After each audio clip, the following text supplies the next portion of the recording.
Dear friends, aluminium salt കയ്യിലില്ലാത്തതുകൊണ്ട് അലുമിനിയത്തിൻ്റെ ash test ചെയ്യാൻ ബുദ്ധിമുട്ടിയ കാര്യം ഞാനൊരു ഷോർട്ട് വീഡിയോയിൽ ഷെയർ ചെയ്തിരുന്നു. ആ വീഡിയോ കണ്ടിട്ടില്ലാത്തവർക്ക് വേണ്ടി ഒന്ന് ബ്രീഫായിട്ട് പറയാം.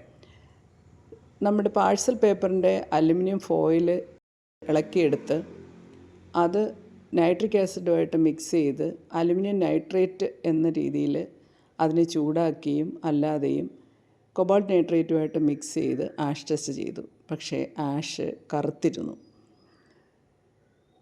എന്നിലും നിരാശപ്പെട്ടില്ല. ഞാൻ ആഷ് ടെസ്റ്റ് നേടിയെടുക്കുക തന്നെ ചെയ്തു. അതിൻ്റെ കഥയാണ് ഈ വീഡിയോയിൽ. പിന്നെ അലുമിനിയത്തിന് വേണ്ടി ഒരു തെരച്ചിലായിരുന്നു. അപ്പോൾ ഒരു അലുമിനിയം പൈപ്പിൻ്റെ ഒരു ചെറിയ കഷ്ണം ക്ലീൻ ചെയ്തെടുത്തു. ആ കഷ്ണം പഴയതുപോലെ തന്നെ കോൺസെൻട്രേറ്റഡ് നൈട്രിക് ആസിഡുമായിട്ട് മിക്സ് ചെയ്തു. കോൺസെൻട്രേറ്റഡ് ആസിഡ് വിഗ്രസായിട്ട് റിയാക്ട് ചെയ്യുമല്ലോ, ആ ഒരു പ്രതീക്ഷയിൽ നൈട്രിക് ആസിഡ് ഒഴിച്ച് കുറേ നേരം വെച്ചിരുന്ന് അത് വെച്ചിട്ട് വീണ്ടും ആഷ് ടെസ്റ്റ് റിപ്പീറ്റ് ചെയ്തു. ഒരുപക്ഷെ അലുമിനിയം ഫോയിലിൻ്റെ പ്രശ്നം കൊണ്ടാണെങ്കിലോ എന്ന് കരുതി ഈ അലുമിനിയം മെറ്റൽ കഷ്ണം വെച്ചിട്ട് സെയിം പ്രൊസീജിയർ ചെയ്തു.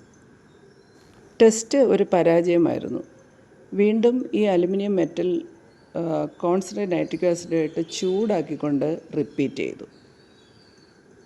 ചൂടാക്കിയപ്പോൾ ഒരു പ്രതീക്ഷയുണ്ടായിരുന്നു, എന്തായാലും റിയാക്റ്റ് ചെയ്തിട്ടുണ്ടാവും, അലുമിനിയം നൈട്രേറ്റ് ഫോം ചെയ്തിട്ടുണ്ടാവും എന്ന പ്രതീക്ഷയിൽ അത് ഒന്നുകൂടി ആഷ് ടെസ്റ്റിന് വിധേയമാക്കി ഈ സൊല്യൂഷൻ വെച്ചിട്ട്.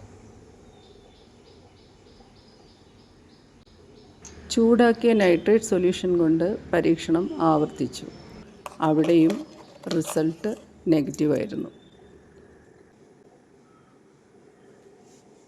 Total darkness. പക്ഷേ അവിടെയും എന്തോ ഒരു പ്രകാശം കണ്ടു. ഒരിക്കൽ കൂടി പരീക്ഷണം ആവർത്തിച്ചു. വളരെ കെയർഫുള്ളായിട്ട് നമ്മുടെ മെറ്റൽ പീസ് നൈട്രിക് ആസിഡിൽ ഡിസോൾവ് ചെയ്തിട്ട് വീണ്ടും ഇതേ പ്രൊസീജിയർ റിപ്പീറ്റ് ചെയ്തു.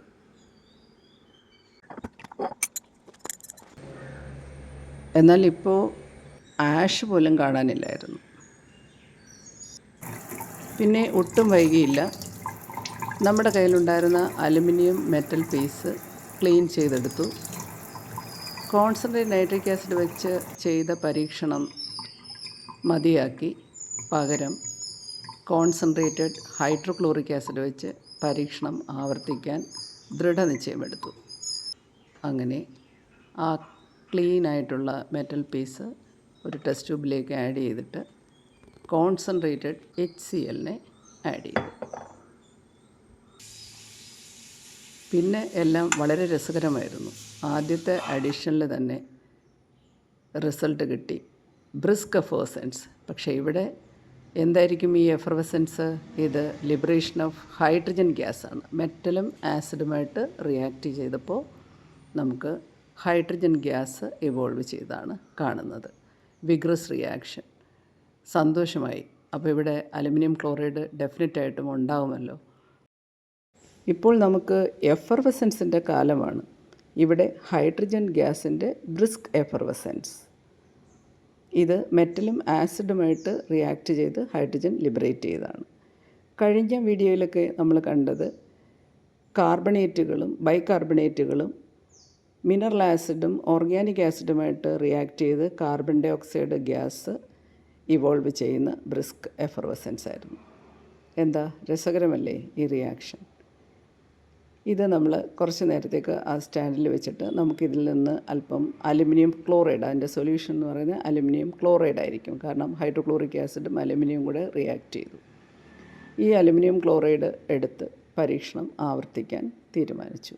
Watch glass ready. Aluminium chloride അല്പം സൊല്യൂഷൻ അതിലേക്ക് ആഡ് ചെയ്തു.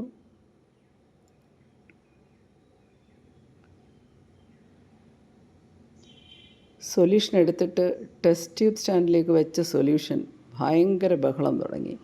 അവിടെ റിയാക്ഷൻ അൺകൺട്രോളബിളായിട്ട് പോകുന്നതായിട്ട് തോന്നി. അപ്പോൾ അതിനെ ഒന്ന് അറസ്റ്റ് ചെയ്യണമല്ലോ. അതിന് വേണ്ടിയിട്ട് ആ സബ്സ്റ്റൻസ് എടുത്ത് അതിലെ ആസിഡിനെ മാറ്റി ആ മെറ്റൽ ഫ്രീ ആക്കി, സമാധാനമാക്കി മെറ്റൽ കഷ്ണത്തെ മാറ്റിവെച്ചു. ഇനി നമ്മുടെ ആഷ് ടെസ്റ്റ് ചെയ്യണമല്ലോ. അതിനായിട്ട് ആ അലുമിനിയം ക്ലോറൈഡ് സൊല്യൂഷൻ വാച്ച് ഗ്ലാസ്സിൽ ആഡ് ചെയ്തു. കൊബാൾട്ട് നൈട്രേറ്റ് അതിലേക്ക് ആഡ് ചെയ്തു. Cobalt nitrate is red in colour. പക്ഷേ ആ സൊല്യൂഷനിലേക്ക് ആഡ് ചെയ്തപ്പോൾ അതൊരു ബ്ലൂ കളറായി. എന്തുകൊണ്ടാണ് ഇങ്ങനെ? കൊബാൾട്ട് ക്ലോറൈഡായിട്ട് മാറുകയാണ്. അപ്പോൾ കൊബാൾട്ട് നൈട്രേറ്റിൻ്റെ കളർ റെഡാണ്, കൊബാൾട്ട് ക്ലോറൈഡിൻ്റെ കളർ ഒരു ബ്ലൂയിഷ് കളറാണ്. ഇതിലേക്ക് നൈട്രിക് ആസിഡ് ഒഴിച്ചു, മിക്സ് ചെയ്തു. ആ പേസ്റ്റ് നമുക്ക് ആഷ് ടെസ്റ്റിന് ഉപയോഗിക്കാം. അങ്ങനെ അവസാനം നമ്മൾ സിസ്റ്റമാറ്റിക്കായിട്ട് ആഷ് ടെസ്റ്റ് ചെയ്തു. അല്പം ആശങ്കയുണ്ടായിരുന്നു എന്തായിരിക്കും റിസൾട്ടെന്ന്. ആഷ് കിട്ടിയപ്പോൾ സമാധാനമായി. എന്തോ ഒരു ബ്ലൂ കളർ കാണുന്നില്ലേ? സൂക്ഷിച്ചു നോക്കി, വിശ്വസിക്കാമോ? അതെ, ഒരു ബ്ലൂ ടിൻറ്റഡ് ആഷ്. അതൊരു നല്ല പ്രകാശത്തിൽ കൊണ്ടുപോയി ഒന്നും കൂടെ നോക്കാമെന്ന് കരുതി കൊണ്ടുപോയി. പക്ഷേ കാറ്റ് സമ്മതിക്കുന്നില്ല, കാറ്റ് അത് അടിച്ച് പറത്തുകയാണ്. അതുകൊണ്ട് ഈ ആഷ് കുറച്ചുകൂടെ വേണമെന്ന് തോന്നി റിപ്പീറ്റ് ചെയ്തു. അങ്ങനെ കുറച്ച് കൂടുതൽ ആഷ് ഉണ്ടാക്കി. അപ്പോഴാണ് അലുമിനിയത്തിൻ്റെ ബ്ലൂ ടിൻറ്റഡ് ആഷിനെ നമുക്ക് സിങ്കിൻ്റെ ആഷുമായിട്ടൊന്ന് കമ്പയർ ചെയ്ത് നോക്കണമല്ലോ. അങ്ങനെ സിങ്കിൻ്റെ ആഷ് ഞാൻ സൂക്ഷിച്ച് വെച്ചിരുന്നതും കൂടി കൊണ്ടുവന്നു. ഈ രണ്ട് കളറും ഒന്ന് കമ്പയർ ചെയ്യാം. Aluminium gives a blue tinted ash whereas zinc gives a green tinted ash. ഇവിടെ കൊബാൾട്ടിൻ്റെയും അലുമിനിയത്തിൻ്റെയും മിക്സ്ഡ് ഓക്സൈഡിൻ്റെ കളറാണ് ബ്ലൂ കളർ. അതുപോലെ തന്നെ കൊബാൾട്ടിൻ്റെയും സിങ്കിൻ്റെയും മിക്സ്ഡ് ഓക്സൈഡാണ് ഗ്രീൻ കളറായിട്ട് കാണുന്നത്. സോ അങ്ങനെ നമ്മൾ ആഷ് ടെസ്റ്റിന് വിജയിച്ചു. ഇവിടെ നമ്മുടെ എക്സ്പെരിമെൻറ്റുകൾ ഓരോ ഘട്ടത്തിലും പരാജയപ്പെട്ടതിൻ്റെ കാരണങ്ങളെക്കുറിച്ച് നമ്മളിപ്പം അനലൈസ് ചെയ്യുന്നില്ല. എങ്കിലും ഈ പരാജയങ്ങളെല്ലാം നമുക്ക് വിജയത്തിലേക്ക് കുതിക്കാനുള്ള ചവിട്ടുപടികളായി കരുതിക്കൊണ്ട് മുന്നോട്ട് പോവുക. അങ്ങനെ നമുക്ക് അവസാനം വിജയത്തിലെത്താം. Okay, thank you. നമുക്ക് മറ്റൊരു വീഡിയോയിൽ വീണ്ടും കാണാം. അലുമിനിയം കൊണ്ടുള്ള പരീക്ഷണങ്ങൾ ഇവിടെ തീരുന്നില്ലല്ലോ. ഇനിയും അലുമിനിയം ആവശ്യമായി വരുമ്പോൾ ഉപയോഗിക്കാനായി നമ്മുടെ ടാബ്ലറ്റ്സിൻ്റെ മെറ്റൽ കവറിങ്, ആ അലുമിനിയം ഫോയിൽ കളക്ട് ചെയ്ത് വെച്ചു.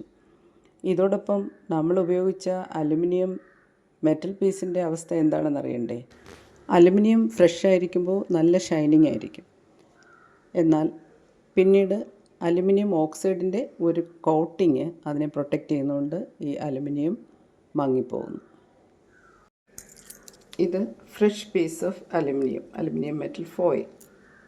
ഇത് നമ്മൾ ഈ പരീക്ഷണങ്ങളെല്ലാം നടത്തിയ അലുമിനിയം മെറ്റൽ പീസ്. അലുമിനിയം ഓക്സൈഡിൻ്റെ കോട്ടിംഗ് കൊണ്ട് ആ മെറ്റാലിക് ഗ്ലാസ്ചർ നഷ്ടപ്പെട്ട് അത് ഡള്ളായി. ഓക്കെ.